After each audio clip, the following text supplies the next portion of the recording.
구독자 여러분 안녕하십니까? 오랫동안 영상을 올리지 못하다가 다시 영상을 올리게 되었는데요. 이번에 새 책이 나왔어요. 제목은 짧은 이야기가 깊은 시간을 만든다라는 책인데요. 이 책 얘기를 좀 하려고 합니다. 제목에서도 나온 것처럼 짧은 이야기, 네, 예화죠, 예화, 일화. 실제로 있었던 짧은 사건, 이야기, 그런 것들을 모아놓은 책이에요. 한 20년 전쯤 제가 짧은 이야기만 모은 한 400개 정도 이야기를 모은 책을 낸 적이 있습니다. 리더의 아침을 여는 책, 이렇게 해가지고 짧은 이야기를 모으고, 그 이야기 뒤에 저의 이제 코멘트, 제가 그 이야기를 음미하고 해석한 내용을 덧붙여서 냈었는데, 책도 굉장히 두터웠었죠. 이야기가 400개나 되니까요. 그런데 이번에 이제 한 출판사를 새로 시작하시는 어떤 출판사 대표님이 그 책을 다시 내자고 그래요. 본인으로서는 그 책이 너무너무너무 좋았대요.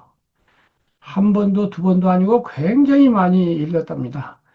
그리고 거기에 있는 이야기, 그것들의 힘을 너무나 느꼈대요.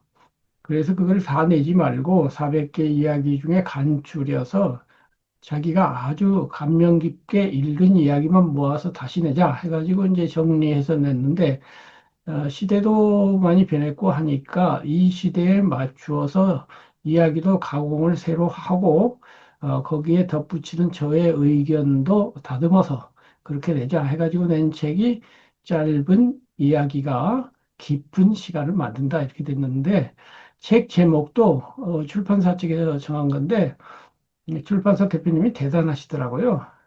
거의 한 달간을 수십 개의 제목을 놓고 고르고 고치고 바꾸고 해서 가지고 결과물은 이렇게 간단합니다만은 그 결과가 나오기까지가 굉장한 고심이 들어가더군요. 제가 책을 70권 이상, 이번에 낸 책이 74번째 책인데요. 이렇게 많은 책을 냈지만 이렇게까지 제목을 고심한 적은 없었습니다. 어쨌든 이 책이 이제 이번에 나왔어요. 그래서 이 책과 관련해서 짧은 이야기, 짧은 이야기에 대해서 말을 하려고 해요. 그 짧은 이야기, 일화가 뭐냐 이거예요. 일화에 대해서는 제가 어려서부터 관심이 굉장히 많았어요. 예를 들면 어떤 책을 읽고 결정적이고 아주 뭐라 그럴까, 도드라진 그런 독특한 이야기가 딱 한번 읽히면 머릿속에 와서 탁 박혀요. 바위돌에 이렇게 조각으로 새긴 것처럼 또렷하게 박힙니다. 그래서 두고두고 그것을 음미하게 됩니다. 그거는 이제 문학적으로 또 표현이 좋은 시라든가 명언 명구 같은 것도 같았거든요. 그런 경우는 이제 외워버리죠. 그래가지고 이제 두고두고 그것도 또 외우면서 음미하고 재해석하죠. 어떤 면에서 저의 공부는 그런 방식으로 되었습니다. 그런데 이제 이야기로 돌아가서 이야기라고 하는 게 뭘까요? 문학으로 치면 이야기는 소설입니다. 짧은 소설인 거죠. 짧은 예화 하나가 어떤 면에서는 그게 소설이에요. 그런데 이야기, 예화라는 거 있잖아요. 예화는 또 뭐냐면, 그것이 이제 전문 용어로 하면 형상화죠. 형상화. 형상화라는 것은 형상, 즉 모양을 만든다 이건데, 마음속에 모양, 즉 그림을 만든다 이거예요. 예를 들면 우리가 그림을 볼 때 추상화가 있고 구상화가 있잖아요. 그 뒤에 지금 개나리 꽃이 피어 있는데요. 개나리 꽃은 구상화죠. 그런데 이쪽 편으로 보면은 희미하게 개나리 꽃인 것은 같은데 꼭 개나리 꽃도 아닌 이렇게 되어 있잖아요. 그러면 이쪽 편은 말하자면 추상화에 가깝고 이쪽 편은 이제 구상화에 가까운데 말하자면 어떤 내용을 말이죠. 논리적, 철학적으로 말하면 이쪽 편처럼 이렇게 흐릿하게 사람에게 다가옵니다. 그 형상이 덜 그려진다 이 말이에요. 그런데 문학적으로 말하면 이렇게 형상화가 돼요. 이렇게 구체적인 그림이 마음속에서 그려지는 겁니다. 예를 들면 겨울은 강철로 된 무지개라는 시구가 있으면 강철 무지개라고 하는 그림과 함께 겨울이 거르 하면서 어떤 그림이 그려져요. 그런데 겨울은 춥지만 아름다운 계절이야. 이렇게 말을 하면 이쪽으로 됩니다. 그러면 겨울은 춥지만 아름다운 계절이야라고 하는 개념으로 말하자면 이제 철학 언어가 되는 거고, 겨울은 강철로 된 무지개 비유로 말하면은 문학 언어가 되는데, 문학 언어는 분명한 그림을 그리기 때문에 더 또렷하게 마음에 박히게 됩니다. 그래서 더 또렷하게 마음에 박힌다는 것은 마음 속에서지만 감각이 된다는 거예요. 감각이 된다는 것은 경험이 된다는 거예요.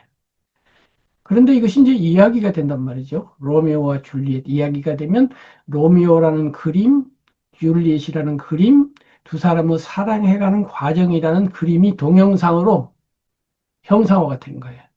그러면서 우리가 감각, 그 사람들의 사랑과 아픔과 이별과 죽음과 그것을 간접 감각을 하죠.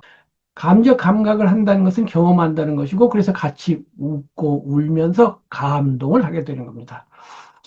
그러면 예화로 들어가서 짧은 이야기도 그래요. 짧은 이야기가 짧은 소설이라고 그랬잖아요. 짧은 이야기지만 분명한 그림을 그리면서 감각을 하게 돼요. 바꿔 말해서 짧은 이야기, 아주 좋은 짧은 이야기는 마음속에 또렷하게 기억이 되고 그것이 경험을 하면서 지혜와 삶에 대한 이해, 이런 것들을 주는 거예요. 그래서 저는 그런 짧은 이야기들을 수없이 많이 알고 있는데 그 이야기 중에 만들어낸 이야기도 있고 실제 사건도 있잖아요. 근데 실제 사건이 훨씬 더 강력합니다. 만들어진 이야기는 뭔지 모르게 힘이 약해요. 근데 구체적으로 이것은 아이젠하워라고 하는 대통령이 한 사건이야. 케네디라고 하는 사람이 한 사건이야. 알렉산더가 한 사건이야. 이렇게 하면 훨씬 더 힘이 강하죠. 어쨌든 간에 이제 그러한 예화를 가지고 저는 많은 그 사유와 숙고를 해왔는데 그 중에서 재미있는 것 81가지를 모아가지고 이번에 책을 냈습니다. 그래서 이번 기회에 이 책에 있거나 이 책에는 없더라도 제가 마음속으로 강력한 인상을 받아가지고 아직도 기억하고 있고 두고두고 음미해온 짧은 이야기들을 한 편 한 편 소개하면서 영상을 계속해서 찍기로 했습니다. 오늘은 그 중에서 맹상군 이야기를 먼저 하려고 합니다. 이 맹상군이라고 하는 사람은 춘추 전국시대 중에서 전국시대에 제나라라고 하는 나라에 말하자면 이제 고위 이 관직자죠. 설이라고 하는 곳을 차지한 영주지, 영주. 영주인데 이제 재력도 있고 권력도 있죠. 그래서 이제 한때 제나라의 재상까지 지냈던 사람이고 이 사람 이름은 전문인데 아버지가 전영이에요. 그 아버지가 설이라고 하는 땅의 영주였기 때문에 그것을 물려받은 거예요. 근데 이 사람 이야기 재미있는 얘기가 굉장히 많습니다. 어려서부터 무척이나 똑똑했어요. 문이라고 하는 이 아이는 첩의 소생이에요. 그런데 5월 5일 날 태어났대요. 그래서 이제 아기가 태어났다는 소식을 듣고는 아버지가 첩에게 그 애는 버려라. 갖다 버려서 죽여버려라. 이렇게 명령을 했대요. 그렇지만은 엄마로서는 그 말을 들을 수가 없잖아요. 그래서 몰래 숨겨 길렀어요. 그래서 어느 정도 나이가 들었을 때 이제 그걸 아버지가 알게 된 거예요. 그래가지고 척과 아들을 불러서 너 왜 그랬어? 라고 이제 따졌다는 거예요. 그러자 이제 어머니는 꼼짝달싹 못하고 아무 말 못했겠지요. 이 꼬마 전문이가 당돌하게 앞에 나와가지고 묻습니다. 아버지, 아마 처부아저니까 아버지라고도 못했을 거예요. 홍길동도 서자였기 때문에 아버지를 아버지라고 못하고 형을 형이라고 못했다고 그러잖아요. 그러나 이제 아버지라고 하겠습니다. 아버지, 왜 저를 죽여 없애라고 하신 겁니까? 그랬더니 이제 하는 말이 태간 속설에 음력 5월 달에 난 아이는 그 키가 문설주 높이, 문설주는 이제 문이 들락거리는 그 기둥이죠, 기둥. 그 문을 열면 이렇게 기둥에다가 이렇게 열게 돼 있잖아요. 운설주만큼 키가 자라게 되면 반드시 그 아비에게 해를 끼치게 돼 있다라는 그런 속설이 있대요.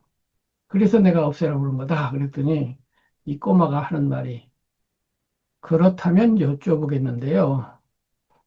사람의 명은 하늘에서 받는 것입니까? 문설주에게서 받는 것입니까? 그 아버지가 아무 말을 못하는 거예요.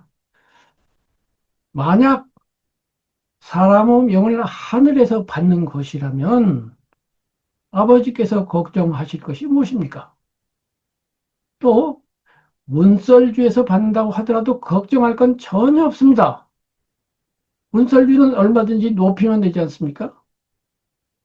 문설주를 두 배로 높이면 어떤 아들이 키가 문설주만큼 자랄 수가 있겠습니까? 탁 이러니까 알았다. 가봐라. 이렇게 됐다는 거예요. 이렇게 똑똑한 사람이 이제 전문인데 이 친구가 이제 사람을 좋아해요. 그래가지고 사람을 많이 사귀고 교육가 굉장히 넓어지고 그 평판이 굉장해져가지고 주변 제후들과 그 임금들 이런 사람들이 쟤를 후계자로 삼으시오. 그래가지고 이제 후계자가 됐어요. 그래가지고 설당을 물려받아서 이제 맹상군, 이제 군이라고 하는 건 임금 군자인데 작은 임금이죠. 우리나라로 치면 뭐 수양대군, 이게 대군은 이제 왕의 직접 아들인데 직접 아들에서 한 단계 떨어지면 그냥 군 이렇게 되죠. 이게 맹상군인데 이 맹상군이 이제 여러 우여곡절을 겪어가지고 이제 출세도 했다 안 했다 했는데 어쨌든 간에 설당이라고 하는 데에서 이제 세금을 받아가지고 식객을 3천 명을 먹였다고 그래요. 그러니까 사람을 좋아하니까 그냥 먹고 자려고 모여든 사람이 3천 명이나 되는 거예요. 정말로 3천 명이었을까요? 3천 명 아니라 300명이라도 대단한 거죠. 어쨌든 사람이 굉장히 많았다는 겁니다. 그런데 이제 그 사람들이 하급, 중급, 상급으로 대접을 받아요. 그런데 이제 풍환이라고 하는 사람이 있었어요. 이 사람이 처음에 이제 하급 대접을 받았는데 재미있는 일화가 있어요. 그 일화를 거쳐갖고 중급을 거쳐서 상급까지 이제 대접을 받습니다. 그런 과정에서 이제 나중에 보니까 사람을 너무 많이 먹이고 재워요. 그럼 먹이고 왜 재우느냐? 사람을 좋아해서도 그렇지만은 그 당시는 과거 제도가 없었거든요. 그래서 그 선비들 중에서 눈에 띄는 사람은 갑자기 식객이었는데 그날 지금으로 치면 뭐 5급 공무원 채용 이렇게 되는 거예요. 갑자기 출세할 수도 있는 거예요. 그래서 그런 기회를 노리는 많은 예비 공직자이기도 하고 예비 장군 막 이런 사람들이라고도 볼 수 있고 아니면 그냥 뜨내기일 수도 있어요. 그러니까 거기서 눈에 띄려고 전부들 노력을 하고 그렇게 하는 거죠. 그래서 사람을 많이 거느린다는 건 그만큼 잠재력이 있고 세력이 있다는 뜻이에요. 그러고 있는데 이제 세금이 모자라는 거예요. 3천 명을 먹이니까. 그래가지고 어떡하지? 하고 있는데 한 사람이 저 풍환이를 보내보세요. 이렇게 됐어요. 그래가지고 이제 풍환이를 시켜서 갔는데 풍환이 사람을 다 모았어요. 큰 잔치를 열어갖고 사람을 다 모은 다음에 갚을 만한 사람들에게는 기한을 딱딱 정해주고 이 사람은 도저히 못 갚겠다. 그럼 면책 파산을 해주는 거예요. 다 계약서를 찢어버리고 없애버렸어요. 그 말을 듣고 맹상군이 화가 나가지고 당신 왜 맘대로 말이야 그 계약서 다 찢어버렸어? 그러니까 아니 어차피 못 받을 거 인심이라도 얻어야 될 거 아닙니까? 그 대신 받을 것은 확실히 있습니다. 그러니까 잘했어. 그래가지고 이제 세금을 걷어서 잘 됐다고 그래요. 그래서 이제 여러 차례 관직도 오르고 내리고 오르고 내리고 했는데 그 제나라 사람인데 이 사람이 제나라 옆에 진나라가 있어요. 나중에 진시황이 천하를 통일한 그 진나라죠. 그래서 제나라는 오른편에 있고 진나라는 이제 왼편에 있는데 이제 서쪽 편에 있고 동쪽 편에 있는데 이 두 나라에서도 마찬가지예요. 당시에는 상대방에 있는 인재라도 끌어다가 내가 써도 돼요. 그러니까 이쪽 인재 입장에서는 신발을 거꾸로 신는다고 그래요. 이쪽 나라인데 신발을 거꾸로 신고 저쪽으로 언제든지 갈 수 있어요. 자유롭습니다. 그래서 이제 그 제 나라에서 맹상군을 재상으로 삼으려고 그러고 진나라에서 삼으려고 하고 막 이렇게 주고받고 막 티키타카가 되는 거예요. 그러다가 이제 또 위험한 상황도 됩니다. 이렇게 능력을 가지고 있으면 막 시기 질투가 돼가지고 위험해서 쫓기기도 하고 여러 가지 우여곡절이 많이 겪어요. 그런데 이제 그런 과정에서 풍환이가 한 번 더 능력을 발휘를 합니다. 굉장히 위험한 상황이었는데 풍환이 진나라에 가가지고 저 맹상군이 대단한 사람입니다. 지금 진나라와 제나라는 천하의 우세를 다투는 두 호랑인데 맹상군을 누가 얻느냐에 따라서 거기에 보면 이제 수컷이 됩니다. 그래요. 지는 사람은 암컷이라고 그래요. 이 수컷이라는 건 강자라는 뜻이고 한자로 하면 수컷 웅, 웅이라고 그러잖아요. 영웅 할 때 웅은 수컷 웅자입니다. 그래서 맹상군을 얻으면 당신이 수컷이 돼서 1등이 될 것이고 제나라가 맹상군을 재상으로 임명하면 제나라가 1등을 할 거예요. 그러니까 어이 그렇겠다.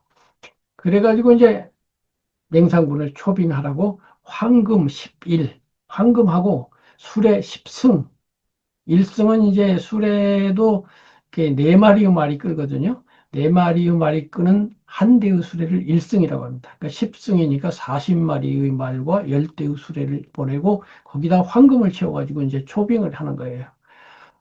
그런데 이제 사전에 먼저 제나라로 돌아갑니다. 이 풍한이. 돌아가서 제왕을 또 만나가지고 똑같은 소리를 해요. 맹상군이 당신 나라에 이렇게 유능한 사람들을 많이 거느리고 있는데 왜 제상을 삼지 않습니까? 만약 저 사람이 진나라로 가면 어떡할 거예요? 그러네? 그래가지고 제상에 봉해요. 정승이 되는 거죠. 그래서 저쪽에서는 맹상군을 데리러 왔다가 이쪽에 지상이 됐대? 그래서 돌아가게 됩니다. 그런데 그 전에 무슨 사건에 의해서 맹상군이 자리를 잃어버렸을 때 식객 3천 명이 다 빠져나간 일이 있었어요. 근데 이번에 다시 재상이 되니까 식객들이 하나 둘 멀리서 몰려들기 시작하는 거예요. 그러자 맹상군이 화가 잔뜩 났습니다. 저 인간들 그렇게 내가 대접을 잘해줬는데 그때는 호호 허허 하면서 그렇게 모이더니만 내가 쇠락하니까 다 떠났다?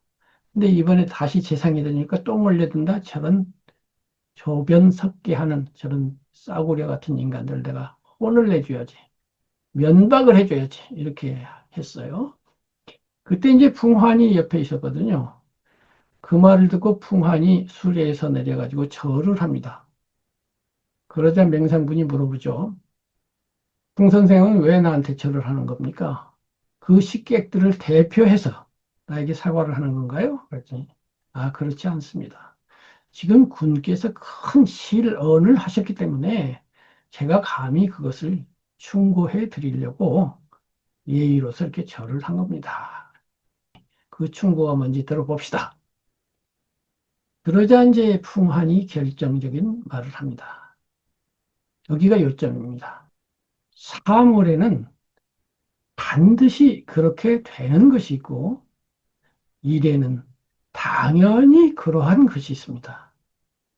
군께서는 이걸 아십니까? 제가 어리석어서 잘 알지 못하니 한 수 가르쳐 주세요. 사람이 태어나면 죽는다는 것은 사물에 반드시 그렇게 되는 법입니다. 좋은 일이 있으면 사람이 모여들고 기대할 바가 없으면 사람이 떠나가는 것은 일이라는 것이 당연히 그렇게 되어지는 그러한 이치입니다. 군께서는 아침에 시장바닥 앞에 가보세요.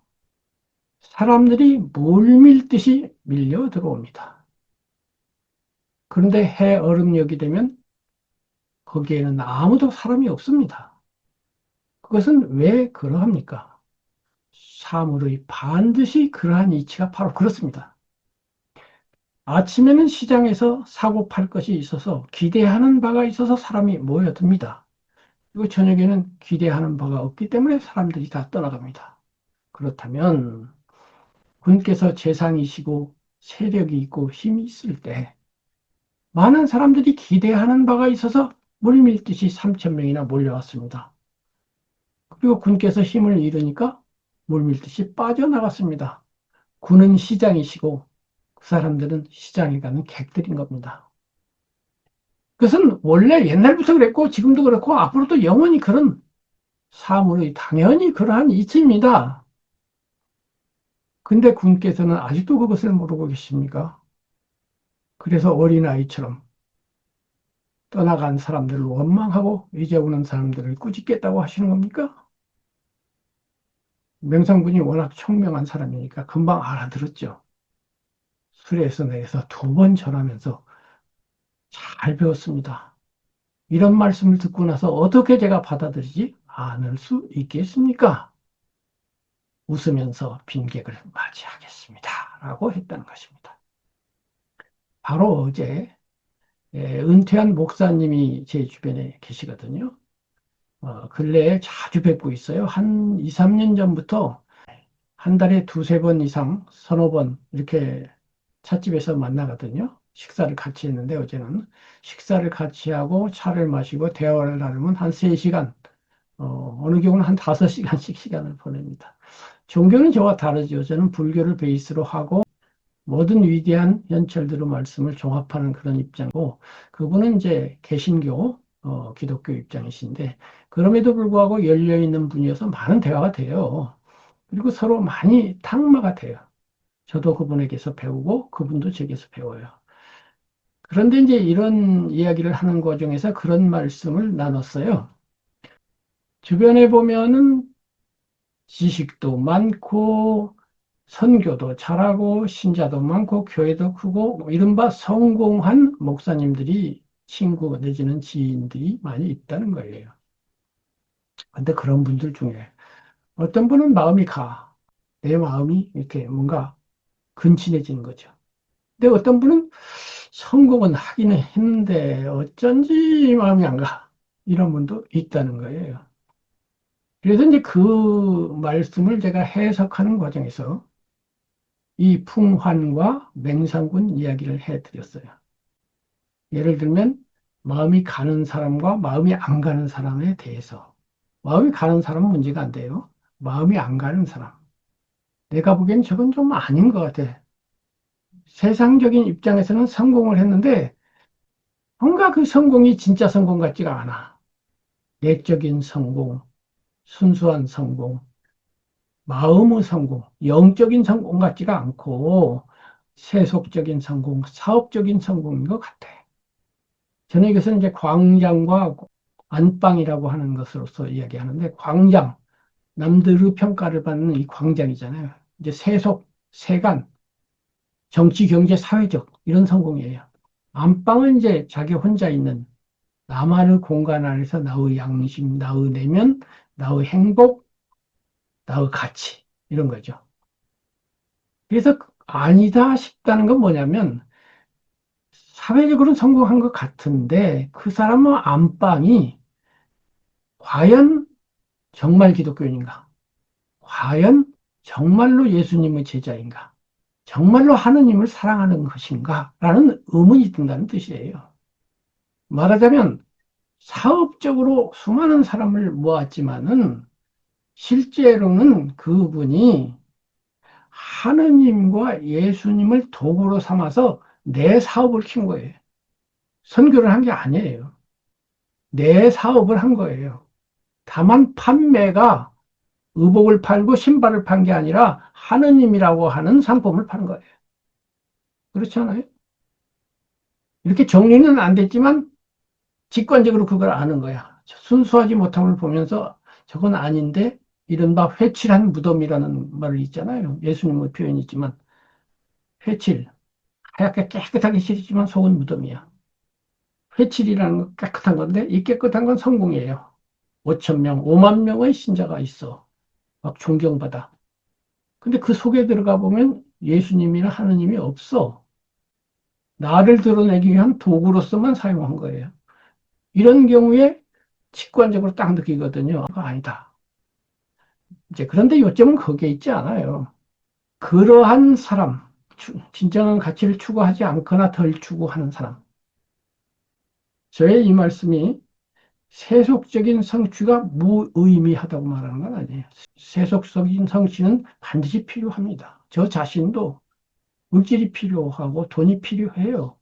다만 그것은 기본 베이스, 적정한 수준까지 필요하지만 그것만이 전부는 아니에요.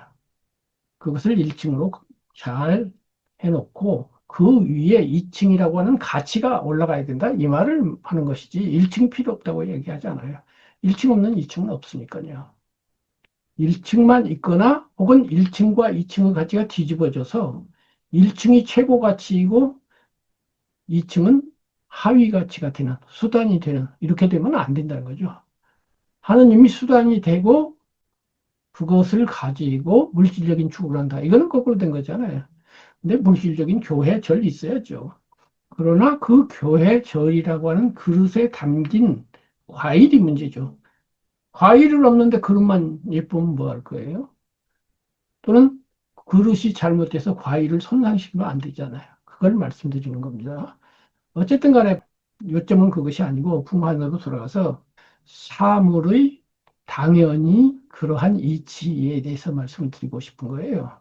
뭐냐면 그러한 분들을 볼 때 이제 이번엔 나로 돌아와서 내 마음이 불편해지느냐 불편해지지 않느냐는 문제예요. 그런 분들 보고 에이 하면서 비웃거나 폄하하면서 비웃거나 폄하한다는 건 내가 불편하다는 거예요. 근데 이거는 잘못된 거예요. 풍한으로 돌아가서 사물의 당연히 그러한 이치를 모르는 거예요. 무슨 말이냐?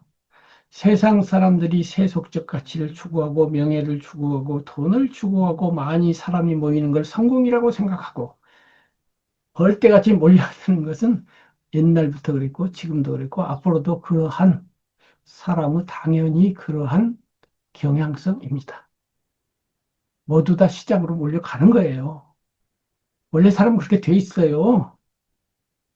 다만 그렇지 아니한 사람이 있을 뿐이지 90% 어쩌면 99% 사람은 그렇게 살아요. 그 원래 그런 거예요. 시장으로는 사람이 몰려가는 거라고요. 근데 시장에 사람이 몰려가는 걸 보고 마음이 불편해지면 되겠어요? 원래 그런 건데.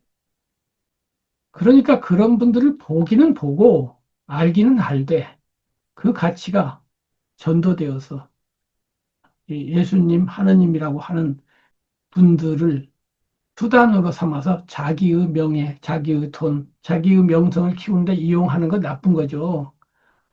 나쁜 줄은 알아야 되는데 그렇다고 내가 불편하거나 화를 낼 필요는 없어요. 내가 불편하거나 화를 느끼지 않고 그냥 알기만 해야 돼요. 이것이 풍화의 말을 내가 재음미한 것입니다. 제가 이렇게 설명을 했더니 목사님이 한참 생각을 하시더니 그 맞다. 내가 거기에 불편을 느꼈다는 것은 거기에 내가 끼어 있었다. 나 또한 나가 끼어 있었다. 그분들도 나를 강화하기 위해서 그렇게 잘못된 길을 갔지만 나 또한 그런 사람들만큼은 아니야 하더라도 나라고 하는 놈이 있었다.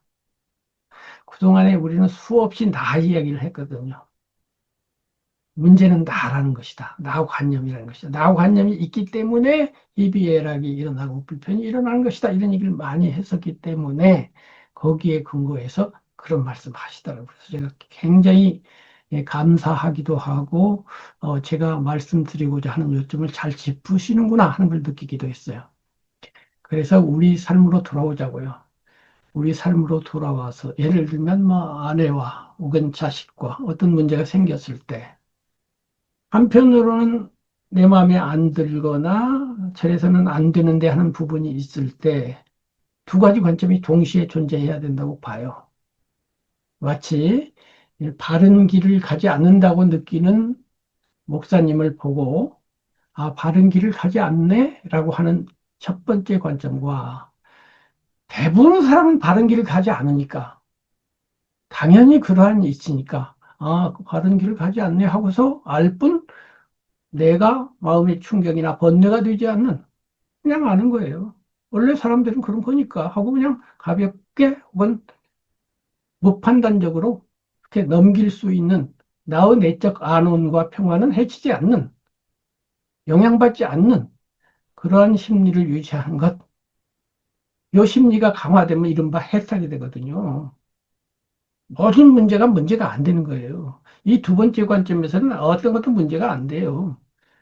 붕안으로 돌아가서 또는 맹상군으로 돌아가서 식객 3천 명이 떠나가는 것도 문제가 아니고 찾아오는 것도 문제가 아니에요. 근데 맹상군은 처음에 떠나가는 건 문제라고 판단했고 거기에 대해서 화가 났어요. 근데 풍안의 입장에서는 화가 날 일이 아니에요. 풍안이 보기에는 맹상군은 문제도 아닌 걸 자기가 문제를 만들고 있네. 아니 원래 떠나가게 돼 있는 거 떠났는데 그게 문제야? 오게 돼 있는데 그래서 왔는데 그것도 무슨 문제야? 그건 문제가 아니야. 근데 당신이 원래 그러한 사물의 이치를 모르다 보니까 그걸 문제라고 여기고 문제를 만든 거야. 그렇다면은 내 마음에 안 드는 행위를 하는 아내와 자식 혹은 뭐 친구가 두 번째 관점에서 문제 아니에요. 원래 내 마음에 다 안 들게 돼 있어요. 100% 마음에 드는 사람이 어디 있어요? 원래 이치가 그런 거예요. 90%는 90%만 해도 엄청난 거죠. 100%라는 건 없는 겁니다. 그러니까 90% 만족스러운 가족이지만 10% 불만족스럽다고 할 때 그 불만족에 불편을 느껴서는 안 돼요. 원래 그런 건데 맹상군에게서 떠나간 식객과 같은 건데 그걸 왜 화를 내요? 이거 10%에 해당되는 거네. 사물의 당연한 그러한 이치냐 그러고선 나는 영향받지 않아야 돼요. 저는 그러려고 노력을 해왔고 죄송하지만 제법 그렇게 되는 것 같아요. 웬만한 일은 문제가 안 돼요. 무슨 문제가 되는데요? 지금 처음에 이야기를 시작할 때 제가 이제 새 책을 냈다는 이야기를 했는데 책이 나온 지 한 달쯤 됐어요. 근데 아직 큰 반응도 없고 많이 읽히지도 않는 것 같아요. 근데 그게 무슨 문제죠? 문제가 아니에요. 문제이지요. 그러나 문제가 아니죠. 문제라는 건 뭐예요? 맹상군으로 돌아가서 식객이 떠나는 거 문제죠. 식객이 오는 것도 문제죠. 근데 풍화의 입장에서 떠나가는 것도 문제가 아니고 돌아오는 것도 문제가 아니듯이 책 안 팔리는 거 문제죠. 근데 안 팔리는 게 무슨 문제예요? 안 팔릴 수도 있는 거지. 이 책에도 있습니다만은 사물에는 이거는 이제 제 얘기인데 어찌할 수 있는 일과 어찌할 수 없는 일이 있거든요. 그건 어찌할 수 없는 일에 속합니다. 풍안으로 들어가서 당연히 그러한 이치 같은 거죠. 내가 열심히 책을 쓰고 열심히 노력하는 것까지는 어찌할 수 있어요. 근데 팔리고 안 팔리는 그것은 하늘이 정하는 거지 내가 정하는 게 아니에요. 어찌할 수 없는 거예요. 그건 받아들이는 거지 내가 뭐 좋다 싫다 할 문제가 아니에요. 안 팔리면 그냥 안 팔리는구나로 끝이에요. 사물의 당연한 이치를 받아들이고 끝인 거죠. 그래서 저 입장에서는 세상에 그렇게 문제가 될 일이 거의 없어요. 적어도 이 이치를 완전히 이해하는 사람에게 있어서는 어떠한 일도 일어날 만한 일로서 일어나는 겁니다. 그렇기 때문에 어떠한 것도 문제가 되지 않습니다. 문제가 된다니까요. 그러나 문제가 되지 않아요.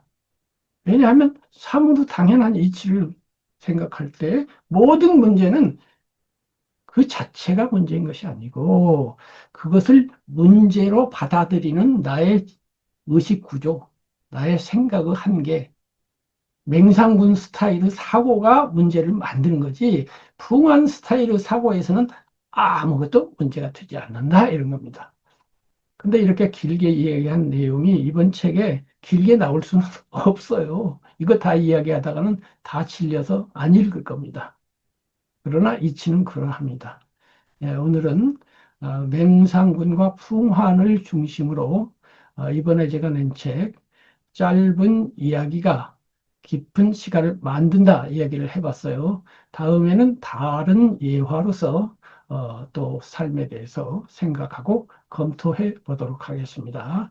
여러분들 이렇게 말씀을 드리지만 저라고 해서 모든 문제를 문제로 만들지 않지는 않습니다. 그렇긴 한데 아마도 보통 사람보다는 그쪽에 좀 가까운 것 같아요. 거의 모든 문제가 문제가 안 될 수 있거든요. 그런 뭐 어떻게 보면 넓은 마음 혹은 깊은 통찰 혹은 사물을 정확하게 바라다보는 밝은 눈 눈이 2.0은 눈이 있고 1.0은 눈이 있잖아요.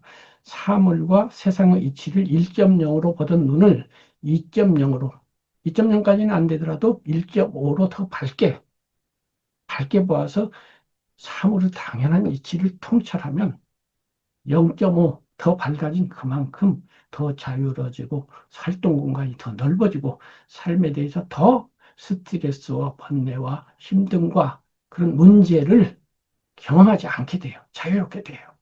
예, 그렇게 되기를 바랍니다. 감사합니다.